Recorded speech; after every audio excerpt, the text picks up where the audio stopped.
Hello, welcome everybody. This is the next Transformative Media Organizing Skillshare, and we're really excited today.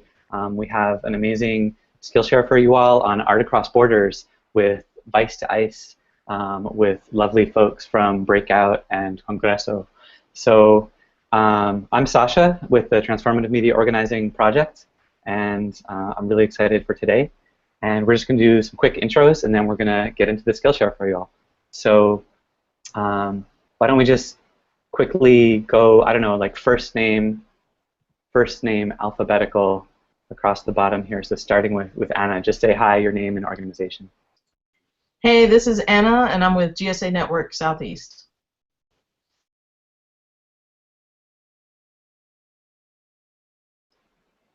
Dee? Sorry. Hi, I'm Diana, and I'm with the Detroit Community Technology Project here in Detroit, Michigan. Thanks, Dee.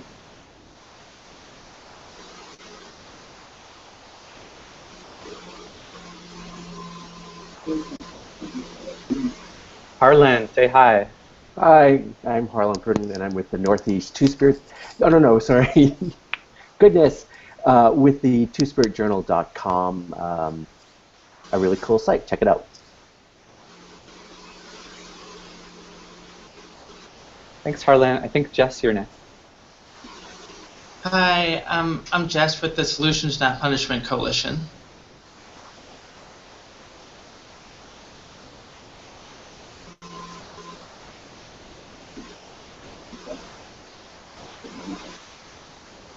Javon? Hi, this is Jovan with Project South out of Atlanta.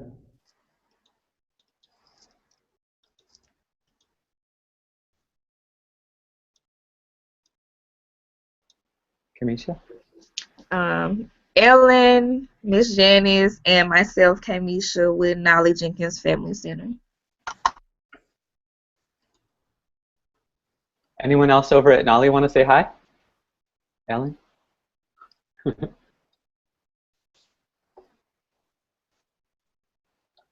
Okay, so I think we're going to hop over now to everyone who's in the room together with Vice to Ice campaign, so y'all could introduce yourselves and then get into the Skillshare.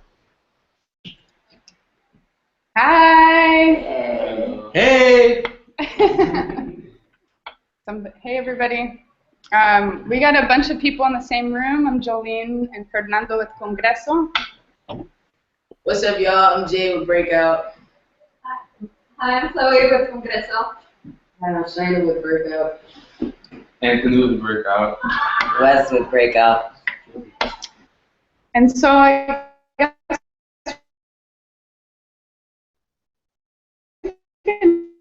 just jump right into the Skillshare and let's go. You all were cutting out a little bit, but it sounded like you said, let's jump in the Skillshare, so we're going to bring up the first slides. The person who's doing the slides, can you do the first slide so we can start?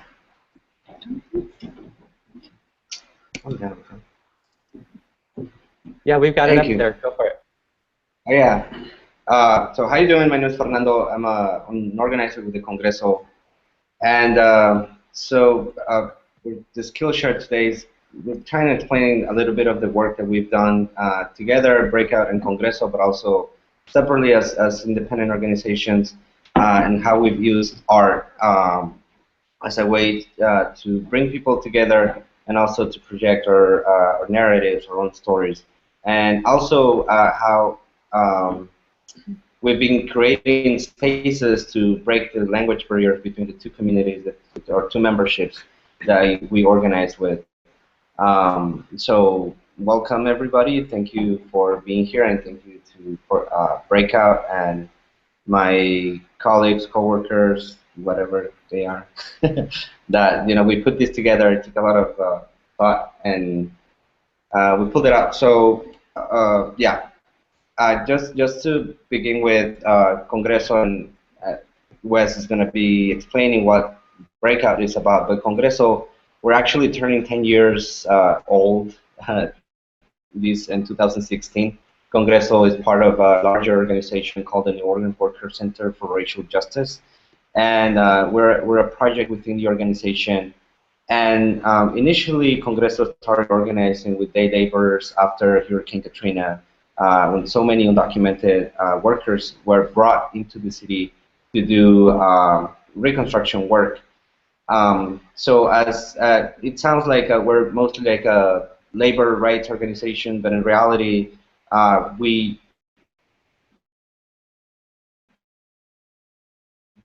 do a lot of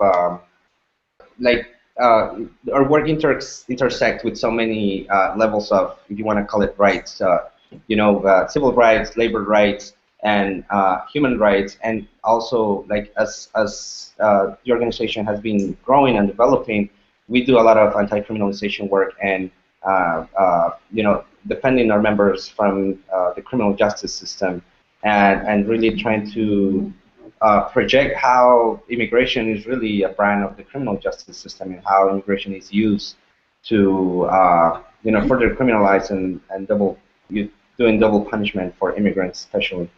So that's what Congreso does. We have a lot of members. We have weekly meetings every Wednesday. Close to 200, 300 people show up. So yeah, that's basically what Congreso is, really briefly, and Wes is going to explain what Breakout is about.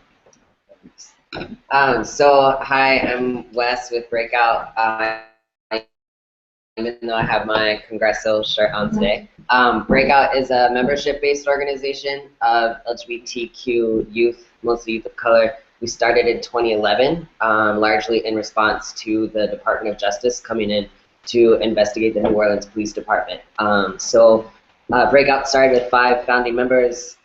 All but one were Black trans young women who launched our first campaign called We Deserve Better, and that was to end discriminatory policing practices in New Orleans. All of our work falls under, is around ending criminalization, so we do that through youth organizing, healing justice, and leadership development. Next slide. Okay, so beautiful photos of some of the people who have worked on this project and who are on the slide. Next slide.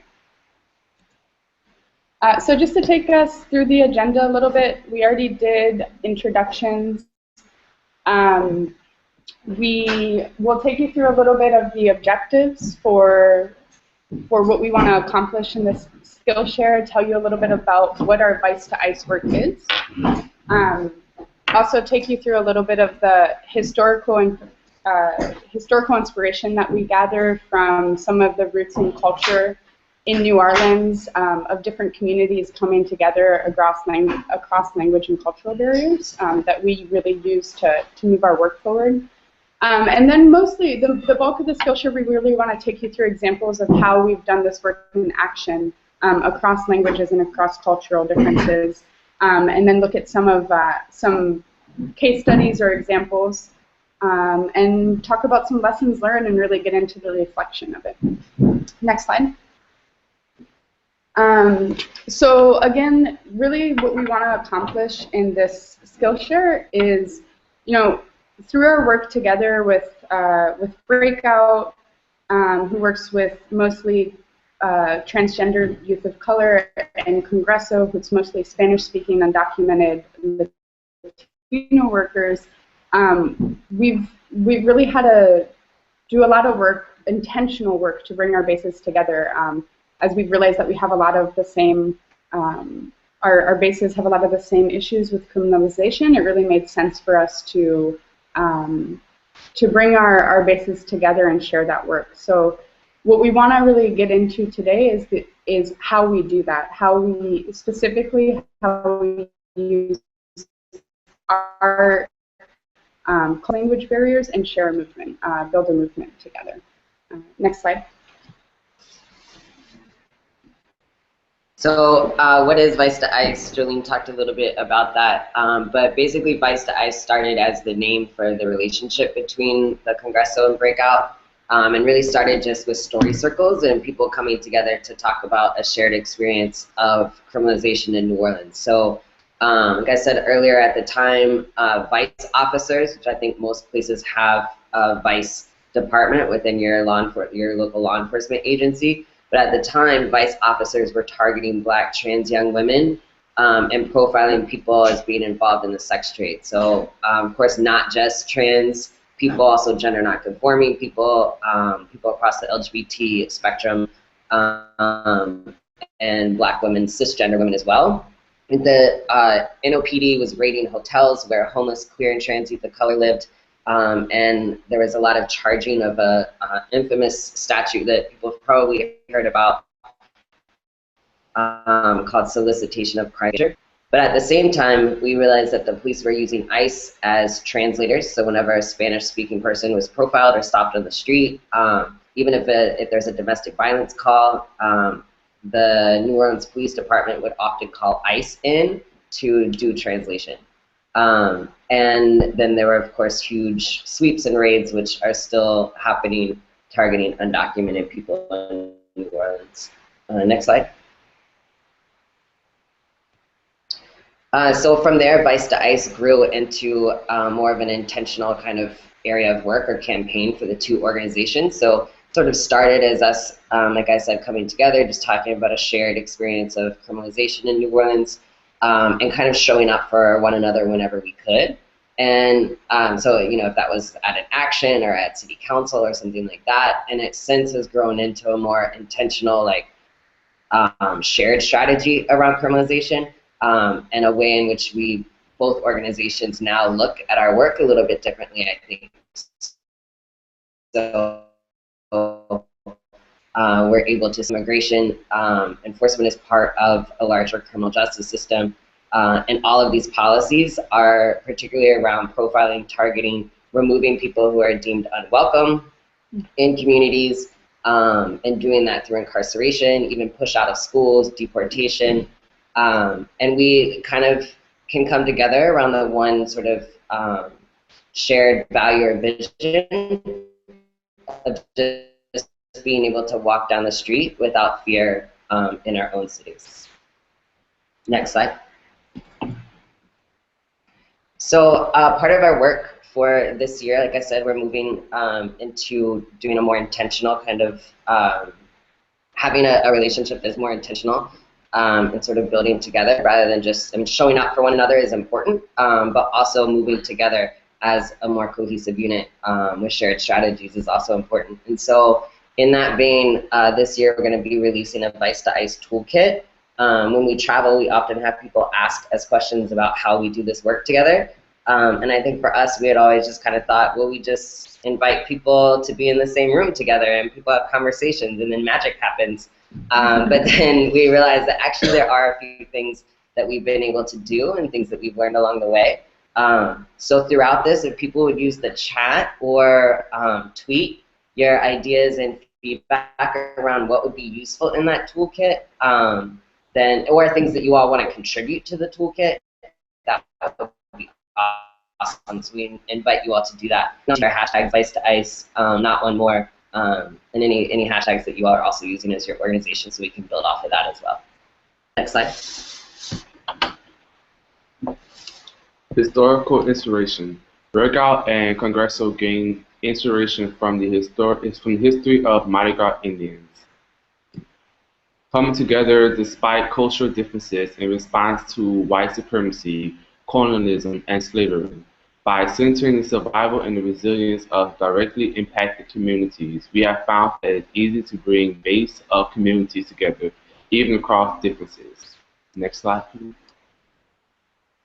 In New Orleans and all across the South, enslaved Africans fled slavery or planned elaborate revolts on plantations and found their way to swamps or other less inhabited areas to create their own communities.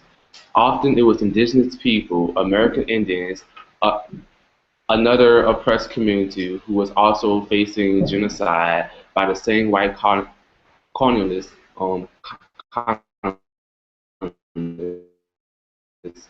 who who brought them in or with them for survival. And a tribute to this, historical example of solidarity across intersections to the tradition of Mardi Gras Indians was born. Mardi Gras Indians are a sacred tradition in New Orleans that involve family lineages of Mardi Gras Indians who wear elaborate costumes and parade on very special occasions in New Orleans. You might call it a previous Skillshare with New Orleans GSA organizer, now powered by GSA, who briefly discussed the cultural significance of Mardi Gras Indians in New Orleans. In the Skillshare, we also explore issues of cultural appropriation. Both Black, queer, and trans youth and Latinx community have experience of cultural appropriation. Next slide, please. Breakout Congresso often call our shared time together cultural class. Culture class. We invite you to reflect on the discussion from the previous Skillshare while we talk about building across intersectionalities and holding culture classes. As we discussed today, as a reminder, some of the questions were posed there. So, yeah.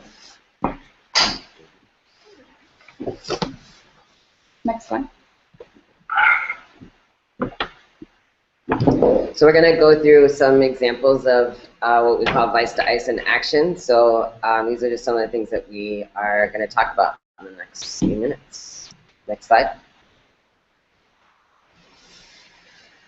So our trip to the Backstreet Cultural Museum. The Backstreet Cultural Museum holds the world's most comprehensive collection related to New Orleans African American community-based masking and processional traditions, including Mardi Gras Indians, jazz funerals, social aid and pleasure clubs, etc.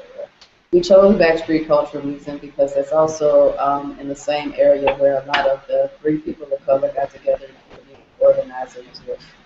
Next slide. The Backstreet Cultural Museum is a pillar in the Treme community where second line parades begin and end. The museum is active in Treme and promotes art and culture as important to the neighborhood's identity and future. Even the dog agrees.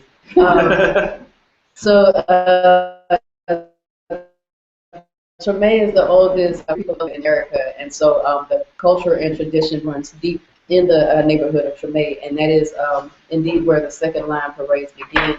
Second line parades are also a piece of or a type of community organizing in which people would fundraise for kind of like an insurance policy for people who were not able to afford to bury their own or pay bills or things of that nature.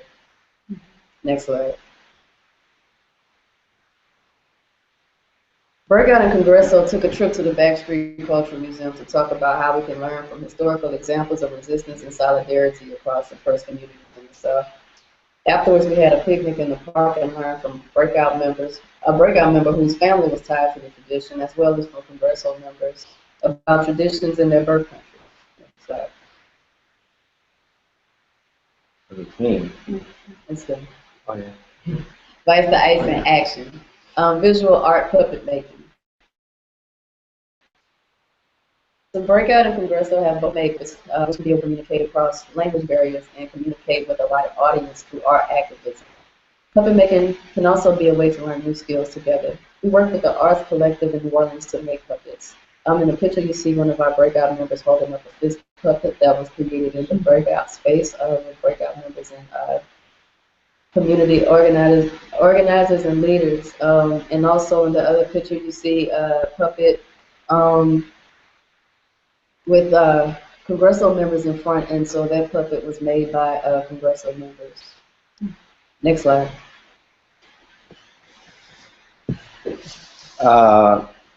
Visual art and sign making. So what you actually see is it's a picture of one of our past July. I personally like the term visually striking, and I also take pictures. I'm not a photographer, so I always imagine what I want in the picture, and that's precisely what I wanted. So I feel really good about it.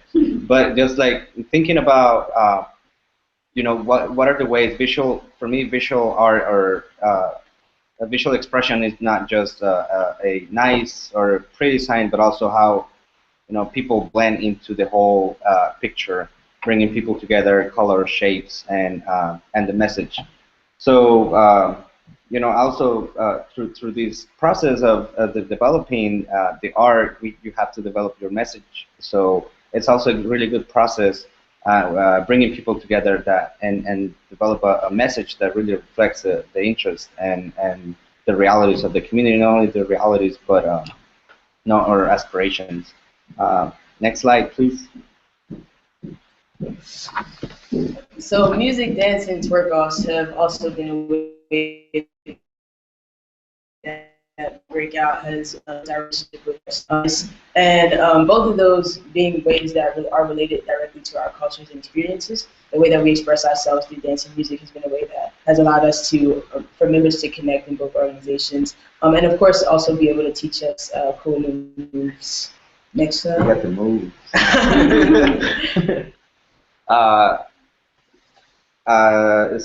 Story circles and sharing the stories has been something that really key. What you see is actually a picture that was taken. Well, the first time I came to New Orleans and we were introduced to Congresso, I was introduced to Congresso. We had also the opportunity to visit Breakout at their office, and at the time I didn't really even thought about too many of the similarities, but just the fact that our members walk on the street and they don't have an ID, and the same happens sometimes with transgender people, where they want to be identified in a way, and whenever they get pulled over, harassed by police, they're not identified as the way they want. So it's like a lot of challenges that they face because of the same reasons of not being able to identify in the way you want to be. So learning from these experiences, it's been really important because even though we speak different languages, our struggles translate into the same challenges, and people don't only get to understand what the other is saying, but also to make those connections and put those dots together and what are the similarities on our struggles. So it's been something really, really key and really helps to build solidarity amongst our memberships. Next slide, please. Documenting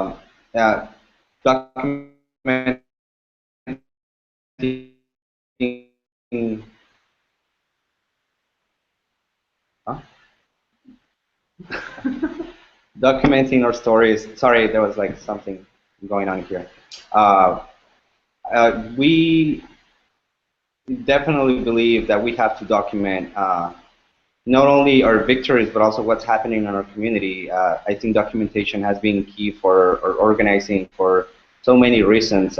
We try to document everything that happens in the community to see what is really happening out there, and also for inform our campaigns.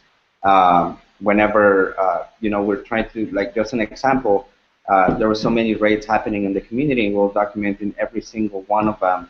And not only, not only to have a number, but also the way they were happening, to bring the real side, the human side of things, and how people were being treated in these raids. And also, whenever we have a victory, you're seeing a photograph of a family. This gentleman, he was detained and through organizing, we were able to prevent detention and stop his deportation. So I think it's also important to document those victories, because otherwise it will just go unnoticed. I always believe about, I don't know if you've seen all these old documents from Asian societies. Well, they're document their important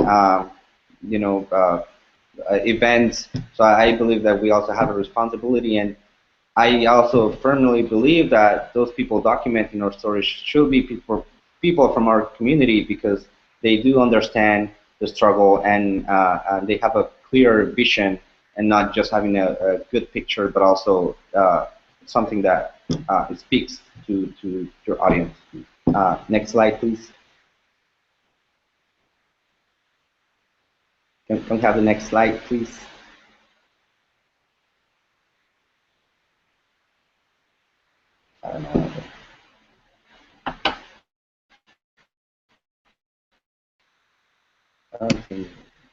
Maybe just continue with your local deck, and we'll catch up in a sec.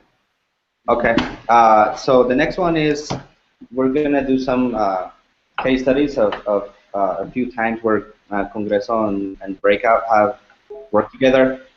There is a video. I don't know if there's a way you can see it, but it was a march that it was an action that we organized with Breakout. We called it the Children's March for Human Rights, and it was a children-led march. The whole thing about it is that ICE, the New Orleans Police Department, was working with ICE, and therefore the biggest impact on these issues, we never really think about, the children that are left behind, fatherless or motherless. So we really try to put that up front with this march, and also bringing the two communities together to have a better understanding of the same issues that we face. So that day, our members deliver a letter to the mayor asking for to have the NOPD stop working, just cut ties with ICE, and also Breakout deliver their We Deserve Better report. So that was a really beautiful action where it was also, I don't know, we should have put some pictures, but it was really pretty also with kids and butterfly wings and stuff. So next slide, please. I think the next is also a video of when we went into City Hall and delivered those letters. And we always try to put people's dignity at the forefront. So we did something, well, the kids did something really beautiful where they all came in City Hall with flowers, and they went to the mayor's office and they delivered those flowers asking, to have the mayor have an OPD to stop working with ICE. So, and then also Breakout, they delivered their report. So, like as organizers, we should be the ones negotiating or being at the table with these politicians or elected officials. We firmly believe that people that are mostly affected should be in the table having these conversations with those people, and those people should be accountable to the community that has been affected by these policies. Can I have the next slide, please?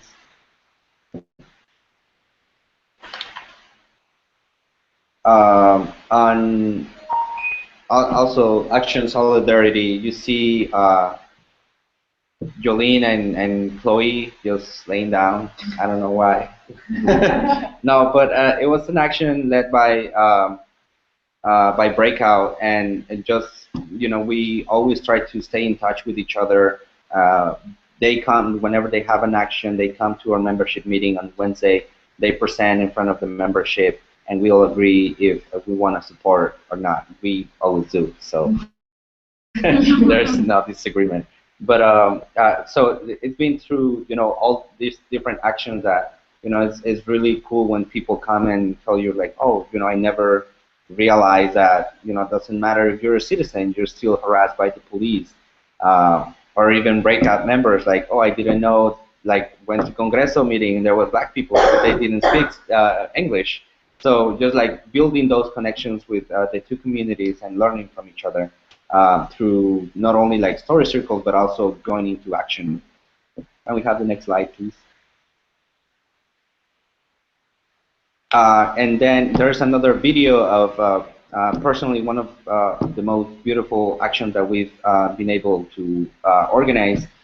It was a civil disobedience in July 2015 when, I'm not sure how much you guys know about this, but executive action from the president that was supposedly going to grant work permits to about 4 or 5 million people.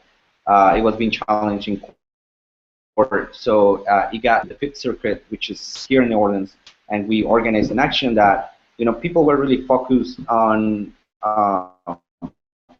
what the judge was going to say, and the arguments, and just really focusing on those people that were going to get the benefit, but nobody was really thinking about what was happening really in the community. Raids continued to happen, the police continued to work with ICE, And in reality, the majority of the undocumented community will not qualify for those benefits.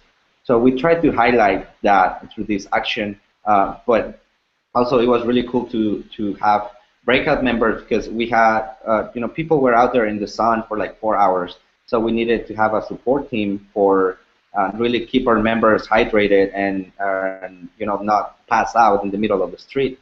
So Breakout volunteered for that. Most of Breakout's members volunteer for that. So it was really cool to see, how even though people didn't really understand, just taking care of each other in this action, and for other people to see that, that it's possible to work together, and it's not something that we should dream about. It's something that it's possible to do.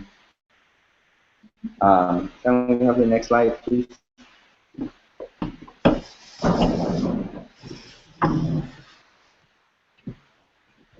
So now we're going to move into a little bit more of the kind of how-to part of the Skillshare. So a lot of our work together has to be around creating shared space. And so we just have a handful of exercises that we wanted to share with folks and also get some feedback around on how we can create that space together. So every time we come together, it's messy, it's challenging, but it always ends up being, like Fernando said, like a really powerful and transformative experience for everyone. So next slide. So one of the things that we did when we first came together was this icebreaker. People have probably heard of the privilege walk. We took that and then did a little bit of a twist on it. So we understood that privilege can be complicated and nuanced, especially for undocumented people or trans people. And so this game ended up being a way in which we could all sort of walk out our experiences and then be able to kind of reflect on where we were in the room in relationship to one another. One of the important things for us was that especially for people who are just becoming politicized and directly impacted folks, the game can be kind of disempowering. And so we were really clear around making ways in which the game would actually end up with people feeling a sense of collective power together. Next slide. So one of the handouts that we have for you all is actually the like full exercise. So we're gonna people will get that at the end of the Skillshare. But some of the examples that we use, and again, remember in this particular case, we had gender non-conforming and trans Black youth, and mostly, if not all, cisgender, straight, Latino, undocumented folks. And so we really picked out some of the things that we thought would have an impact on folks. Some of the examples of the different experiences that folks had. So we did one where there was a point in history in which your people were told that they had to have quote-unquote papers or state permission to move freely about, versus you're currently told that you have to have papers in order to move freely around your own city. If you've ever been forced to leave the country where you were born, versus your family's been in this country for more than 3 generations. So these are just some of the examples of things that people were able to reflect on. Next slide. One of the most important things, though, is that there are a lot of things that folks found were shared experiences. So for us in New Orleans, take 3 steps forward if you live in a country or a city that your people or your community built, whether it was during the slave trade and Reconstruction or after Hurricane Katrina. You and your people are targets for harassment, discrimination. We already talked about that. Fernando talked about the moment where folks sort of recognized that a state-recognized ID with proper information on it was a point of connection among folks in terms of difficulty accessing that. We have a huge issue with Orleans Parish Prison in New Orleans and people being held for longer periods of time. So both undocumented people or people that were perceived to be undocumented, as well as trans people. Often we were finding that people were held for longer periods of time. We talked about that in the very beginning. profiling, and then of course the most important one was take 15 steps forward if you believe in fighting for the freedom and liberation of your people. Next slide.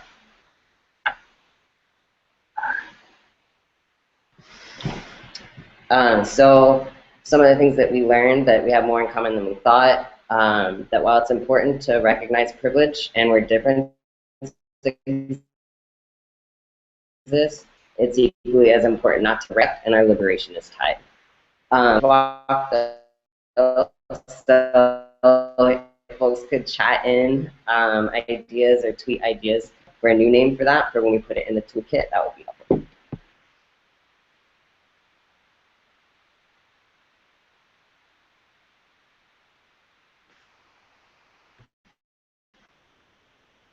Next.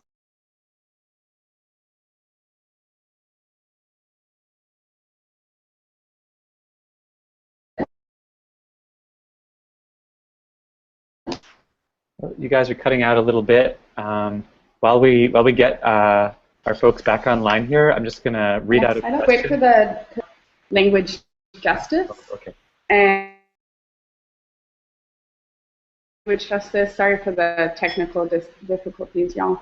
And it's something that kind of flows through all of the work we do. It's not necessarily like one activity we have, but something that has to be worked into all of this work to make it matter. And so to begin, just you know, the way we think about or define language justice is, you know, removing language justice is removing or breaking down barriers so that our communities can create shared struggles across language. And it's helpful to kind of understand this idea, which is language access, right? There's a lot of work, even in New Orleans, to create language access, which might be bilingual signage or interpretation, like call-in telephone lines, which hypothetically give people more access to a space.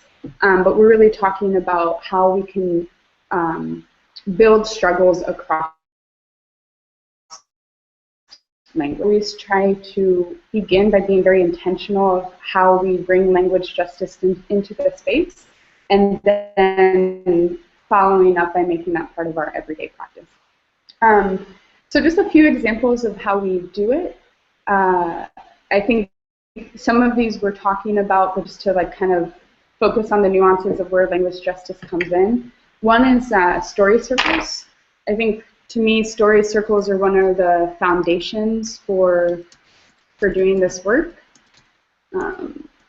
Because that's where we really are able to identify and see where the different struggles are connected through the community. So, for example, in our Vice to Ice work, where we shared experiences, criminalization, it's been, even though the type of criminalization or the interactions with the police, the interactions with the police that each individual may face is different, and it's different based on culture or demographics. It really comes back to the same issue of criminalization and racist and biased policing. So even after we did the privilege walk, for example, we sat down and we had a story circle and kind of delved into a little bit more of people's experiences with that. Next slide, please. Another way is just some of the dinamicas and icebreakers that we've talked about. Translation can be really difficult, especially if people aren't used to it. It takes a lot of time. People may feel awkward having their words translated or are limited in how they can communicate. So being in a space together through communicating through nonverbal movement and games has been a really important way to open up the space and help people feel more comfortable. So we usually try to start a lot of our work through some sort of dinamica or icebreaker that does just that, and I think we're going to get into a couple more examples a little bit later. And important for us as well. It kind of flows through. It's one of the main ways that we bring people together to do our work, because you really don't have a space, even if you're not having discussion, but you've created something really beautiful. Is, you know, it's a really important moment of bringing folks together. So, you know, we do it a lot with art, but it could happen with a lot of other activities like cooking, dancing, marching, whatever works for your group. And then just sort of a note on interpretation equipment for people who are really trying to put this into practice. Generally, when we get together and we're communicating, you know, in 2 or more languages, it's one person saying something, they have to stop, and then that's translated. There does exist interpretation equipment where it can be simultaneous translation, and it's very, very, very helpful in having a fluid conversation without interruptions. It really helps what they say. But it's pretty expensive to the point where it's restrictive. So where possible, we try to share, borrow, or rent equipment from other organizations in order to kind of pool those resources. And so just some of the lessons that we've learned. First off, interpretation takes time. If you are planning an event and you need interpretation, you usually have to double the amount of time that you need in order to allow the time for everything to be translated fully. So just working that in from the beginning is important to make sure that you're accounting for people who need the interpretation. And that goes to the second point of just like working the interpretation or language justice plan in from the beginning. We've had the experience in Congresso of going to so many events where that's an afterthought. And it just puts, I think, non-English speakers in a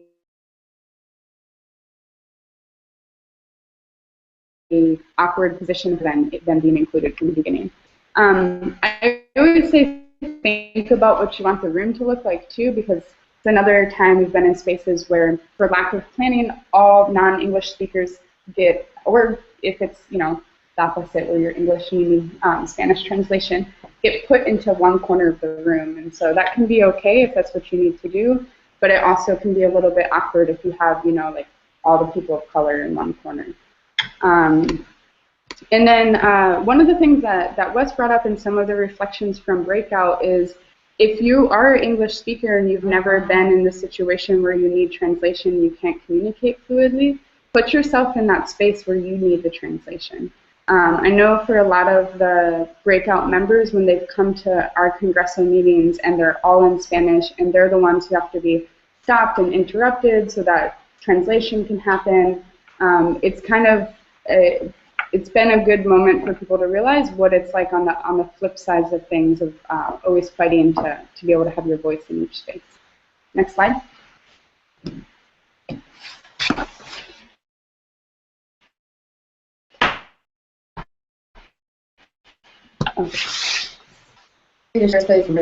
So mirroring is an exercise, an icebreaker tool used to get people acquainted with each other and to help build relationships between people in a nonverbal manner.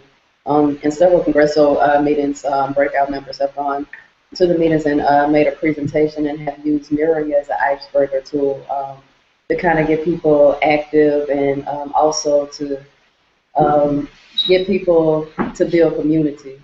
So during the activity, one person does a move and their partner has to quote unquote mirror their move. Next slide.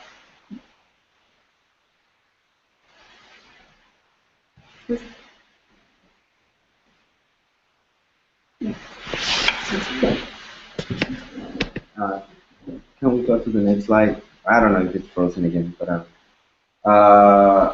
stencils. I think everybody knows how to do stencils, right? Right? Maybe not. So stencils is something that we've used a lot when we make our actions. It's just really easy, really cool activity with the members. We don't give the knives to the kids, just so you guys know.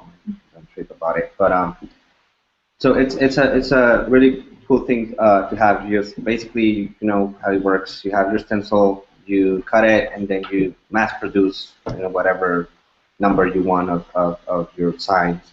So you can use a projector if you want. Also, what we do is just we print the image, we print the letters, paste it in a like a mold or whatever. We cut it out and we paint it. And yeah, that's it. You can get really creative, I think, if you can do layers, you can do different colors. But it's something really cool. It's something that I personally enjoy a lot. And the members, when it was introduced to them, they actually really like having that activity and being part of their art making. Can we have the next slide? And what we've learned of having these visual expressions is like you have this image with just 1, 2, 3, 4 words that just speak to you. Like you don't need to have this such long script to really get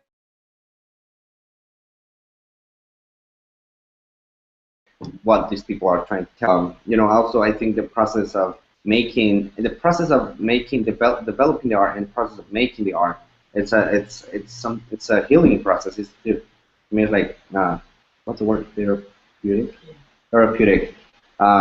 Because you just get to really express, or you're able to express what you really want, and people get the opportunity to shape it and create it with their own hands. Can we have the next slide, please?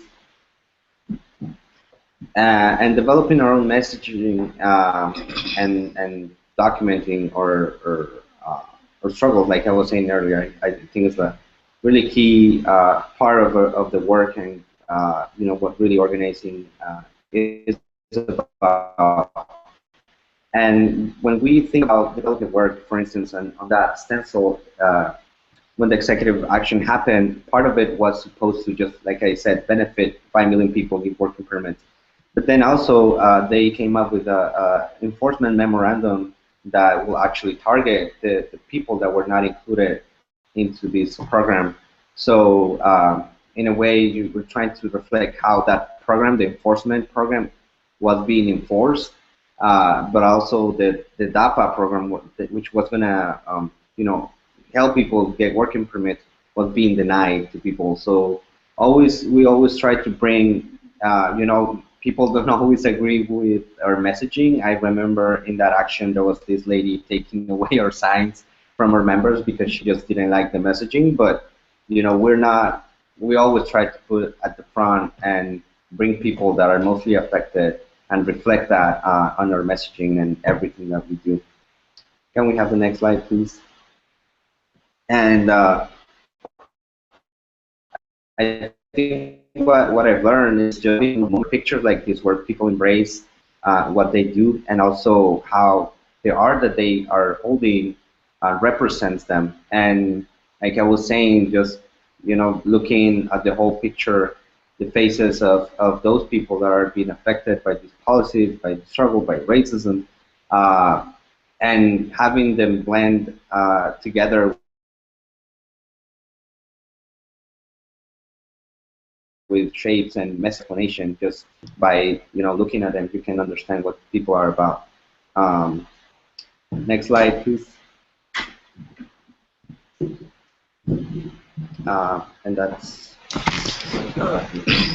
So we talked a little bit earlier about twerk-offs, and that's just one example that Breakout and Congresso have used music and dance to come together. Are just one of those events, but basically those allow members of both organizations to glimpse into each other's cultures, being able to share different types of dance and music that are from our specific cultures, whether it be here in New Orleans or outside of that, on different occasions has allowed members to connect, to be able to see how, even though a lot of our experiences are quite different, we still experience and express ourselves in very similar ways. Next slide.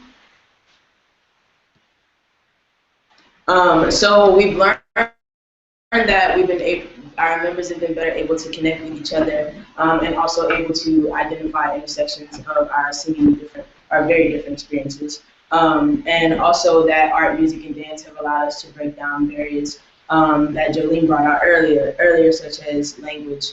So not making it being that we're not just speaking to each other, and that's not just the main point of us connecting, it allows us to not so much have to focus on the fact that we have that language barrier, but just being able to dance together, enjoy each other's music has been definitely a way that we've connected more so as an organization. Next slide.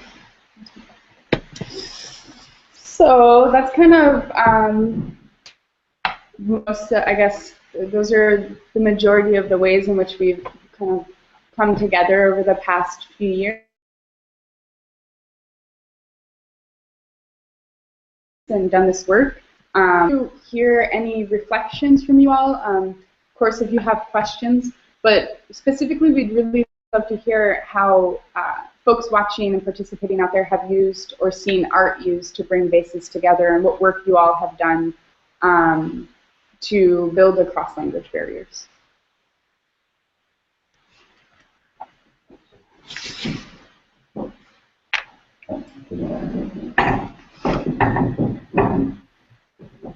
We had one question earlier from the chat from Dahlia from Strong Families saying, these solidarity actions are super inspiring.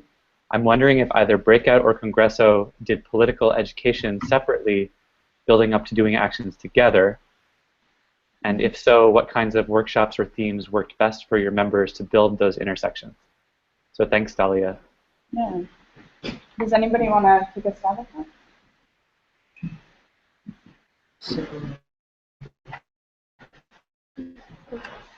So on Breakout's part, I can definitely say we had multiple conversations with members going in to make sure that, and I'm sure Congresso had a lot of conversations with their members as well, making sure that going into the collaboration that we both felt safe going into it, number one.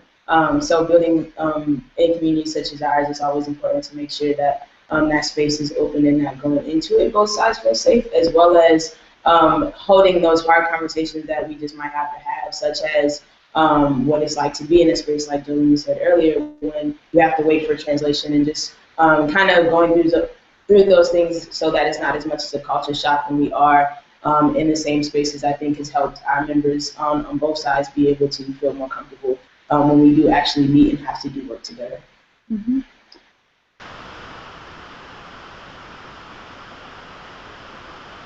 And I'll just add, in the time that we've done this work together, is I think we're constantly, like, we've built over time an understanding of each other's work and an understanding of, like, where our struggles interconnect. And so when we go to do a solidarity action together, I know Congresso, and I'm sure this is the same for Breakout, we really depend on, like, if we can't come together across our bases before that, we depend on our leaders who have the experience, the past experience with Breakout, who can communicate to other members why it's important that we do the work together and why we do the work together, and kind of explain it. And so that kind of building of this knowledge and solidarity that then can be transmitted through the community without necessarily having to have this whole process of bringing people together is really, I think, really beautiful and powerful, one of the most powerful things that's come out of the work. And I just wanted to add, to answer that second part of the question as far as like what kind of workshop specifically. So like talking about intersectionalities and talking about what that means specifically in the context of the situation that you're going into, as well as what it means to, excuse me, what it means to stand in solidarity with those groups and how we want to show up and support, and setting goals and figuring out what that looks like for us and what we feel like we're able to do. Mm-hmm. Mm-hmm. I think if y'all want to switch up the next slide too, there's another question up there that people can try to answer. Do you want to read that one out also? Yeah, so you know, I think just it would be great to hear if people have other strategies that they've used to build work across different intersections. It may not be across language barriers, but maybe someone else has some cool work going on across demographics that you can give us some feedback on.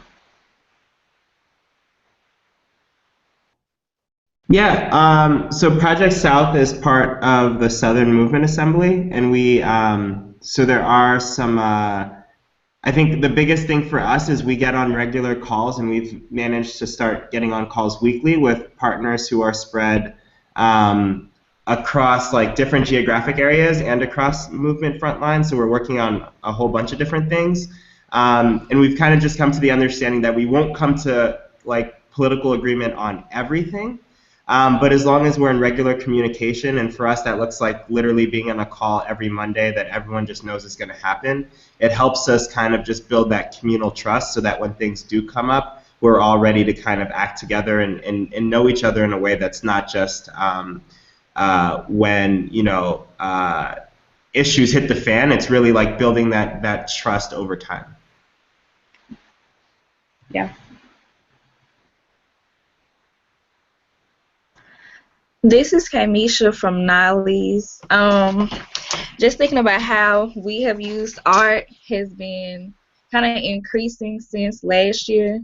Just being able to have young people be able to express themselves, because in a lot of our schools we don't have, you know, art classes that really allow students to express themselves or even try to see if they have this creative juice in them.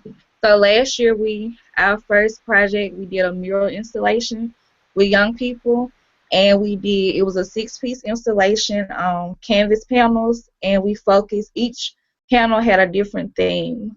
So we did Black, Brown unity, institutional racism, education, poverty, and creating our own community wealth. And so with each of these murals, we kind of created what we wanted to see in these. Here is one of them. I don't know if y'all can see it.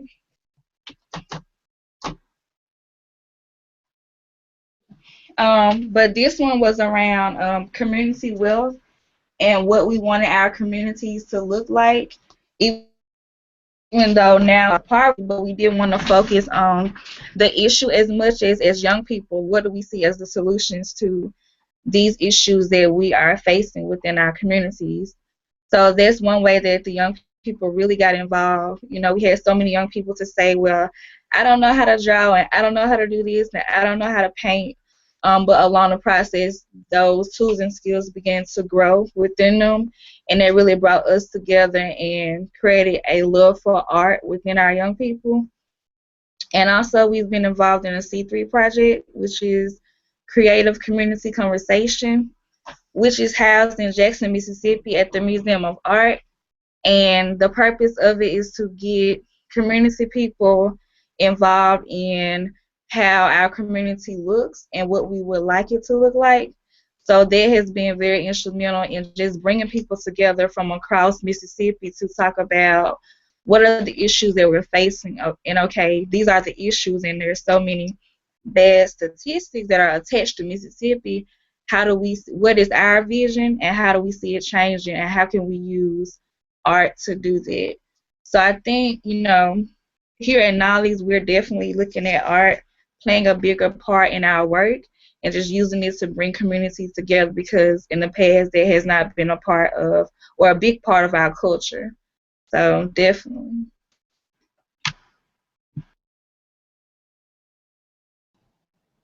Well, I could share something. This is Diana from the Detroit Community Technology Project. And I mean, we're basically working with a lot of folks who are often marginalized and afraid of tech.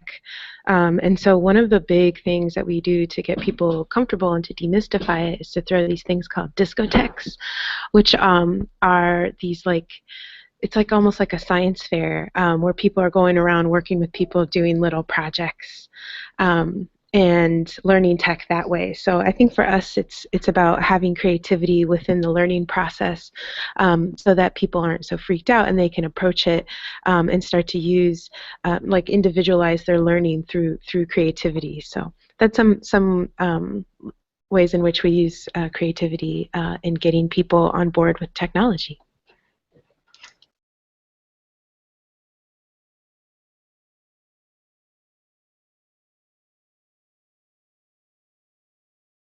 Well, I wanted to add, I just got a text from someone local who's on the live chat, Jada Cardona, one of our allies, and she said that when she was in Chicago and Philly, she saw a lot of beautiful public art on the, like in public locations, like the side of buildings, etc.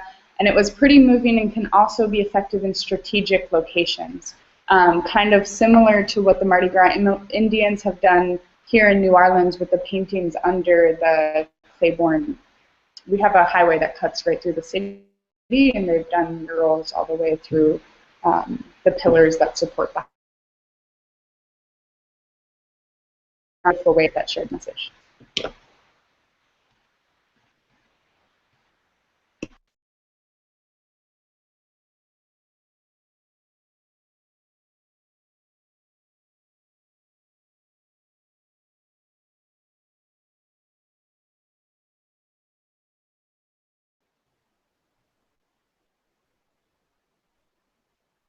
Did you all have another question for folks to respond to, or does anyone else want to share in response to this question?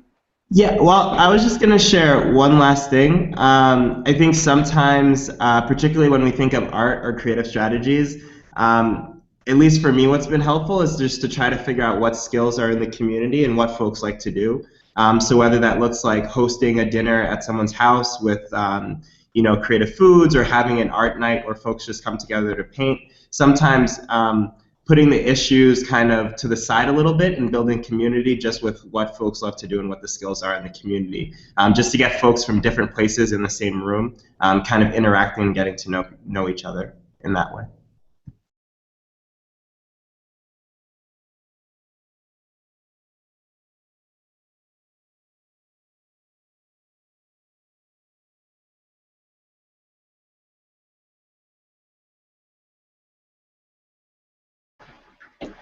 I also want to just add how we use art for healing inside of different spaces. And for example, we've been doing a Black land ownership piece, and throughout the interviews, a lot of landowners really cry out because of the land that has been stolen and taken from them. So we're using art, looking at using art even for women who've been a part of domestic violence situations and relationships, looking at how do we use art to begin to heal our communities from the struggles and the different hurt and pain that they've been enduring.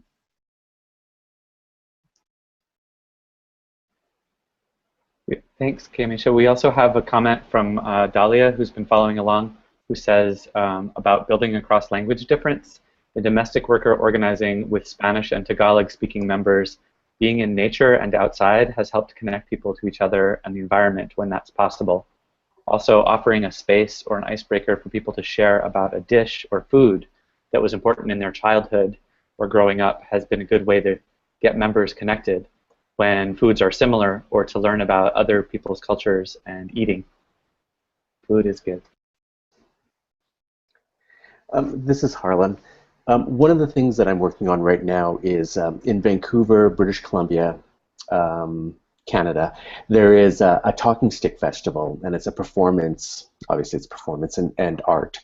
And I'm working on a two-spirit discussion.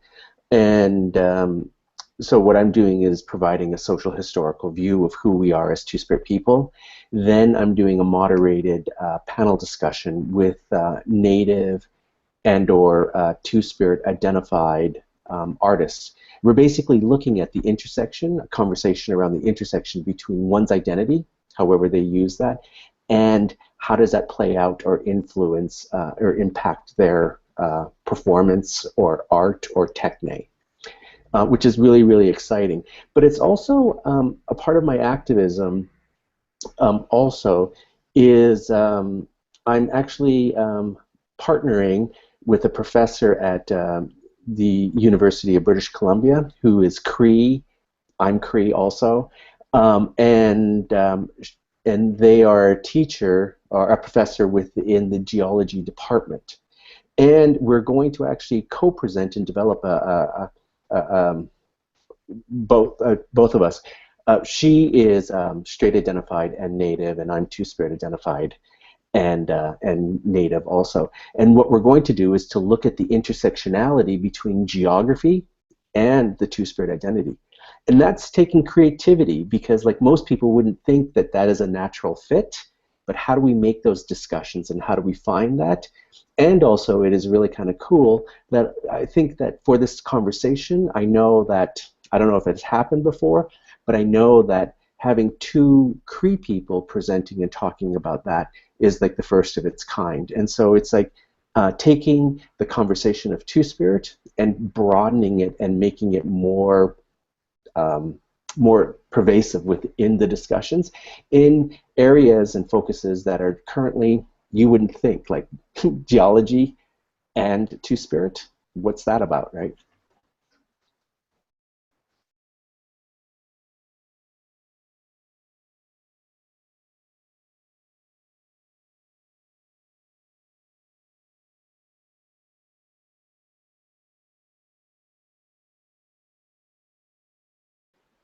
Cool. So our hour is up. We've come to the close of another Transformative Media Organizing Skillshare, and it's been really amazing to hear about all of the strategies that folks are using to integrate arts and culture into organizing work. So thank you all for participating and for preparing the Skillshare. It's been really beautiful, and I don't know if Vice to Ice campaign folks, if you want to leave us with any last thoughts before we close for the day.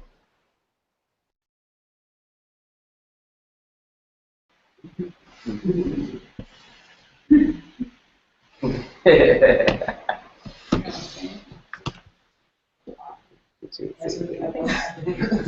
don't want to say anything? Gonna say anything, really? Peace, love. Thanks for being here. Thanks, y'all. Oh, y'all know we love y'all. Thanks for joining. Thank you. Join us next time. So get on the mailing list at transformativemedia.cc. We'll email you, message you when the next Skillshare happens. They happen every month. So stay tuned, and you can also watch the recording, of all the Skillshares that have happened over the last couple of years at transformativemedia.cc. So thanks again, and we'll see you all soon.